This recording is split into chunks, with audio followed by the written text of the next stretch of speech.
అందరికీ నమస్కారం. ఈరోజు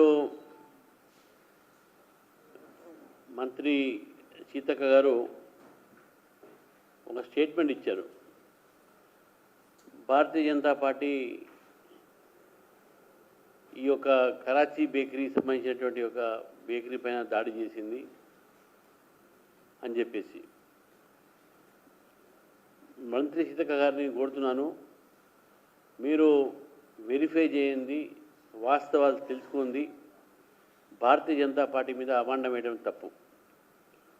ఒకవైపు యుద్ధం జరుగుతున్న సందర్భంగా భారతీయ జనతా పార్టీ కార్యకర్తలందరూ కూడా వారి వారి యొక్క కార్యక్రమాల ద్వారా భారత యొక్క సైనికులకు ప్రోత్సాహన కోసము భారతదేశం గెలవాలి అనేటటువంటిగా ఒక తపస్సులాగానే కార్యకర్తలు గుళ్ళల్లో అక్కడ ఇక్కడ పూజలు చేయిస్తూ ఉన్నారు, కార్యక్రమాలు చేస్తూ ఉన్నారు.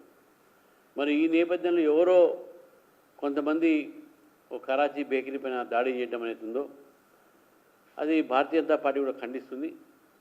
భారతీయ జనతా పార్టీకు ఎటువంటి సంబంధం లేదు ఆ దాడితోని. కరాచీ బేకరీ సంబంధించినటువంటి ఒక యజమానిని కానీ ప్రజలకు కానీ మేము చెప్పదలుచుకున్నాము, అటువంటి ఒక ఏ కార్యక్రమంలో కూడా భారతీయ జనతా పార్టీ పాల్గొనలేదు, పాల్గొదు కూడా అని చెప్పేసి చెప్తా ఉన్నాం. మంత్రి సీతక్క గారు తెలుసుకొని మాట్లాడాలి.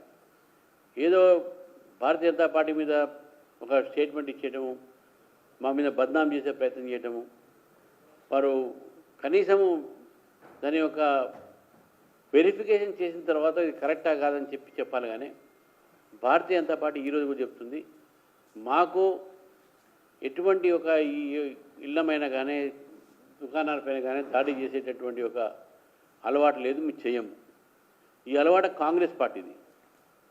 స్టేట్మెంట్ కూడా ఇస్తున్నాను. ఈరోజు మా ఎంపీ ఈటల రాజేంద్ర గారి ఇంటి మీద దాడి చేస్తామని చెప్పేసి అక్కడ మేము ధర్నా చేస్తామని చెప్పి చెప్పడం జరిగింది, ఘెరావ్ చేస్తామని చెప్పి, ముట్టడి చేస్తామని చెప్పేసి స్టేట్మెంట్ ఇవ్వడం జరిగింది. మరి ఇటువంటి ఒక సంస్కృతి సంస్కారము కేవలం కాంగ్రెస్ పార్టీకి ఉంది. కాబట్టి మరొకసారి సీతక్క గారు భారతీయ జనతా పార్టీ మీద ఏదైతే స్టేట్మెంట్ ఇచ్చే ముందు దయచేసి దాన్ని వెరిఫై చేసుకోండి. అవగాహన రహితమైనటువంటి మాటలు మాట్లాడకండి. మీరు ఒక బాధ్యతకరమైనటువంటి ఒక పదవిలో ఉన్నారు. మరొకసారి భారతీయ జనతా పార్టీ కాంగ్రెస్ నాయకులకు, కాంగ్రెస్ మంత్రులకు, ప్రభుత్వానికి తెలియజేస్తూ ఉంది, ఎటువంటి ఒక మీరు భారతీయ జనతా పార్టీ మీద ఇటువంటి అబండాలు మీరు వేయడం అనేది తప్పు పద్ధతి కాదు. మరి మా నాయకుల ఇళ్లపైన కూడా దాడి చేస్తామని చెప్పి, ముట్టడి చేస్తామని చెప్పేసి కూడా ఈ చెప్పడం అనేది ఉందో, ఇవన్నీ కూడా భారతీయ జనతా పార్టీ కార్యాలయం మీద ముట్టడి, ఇది ఒక సంస్కారం అనేది ఈరోజు ఒక విష సంస్కారం కాంగ్రెస్ పార్టీలో తయారైంది.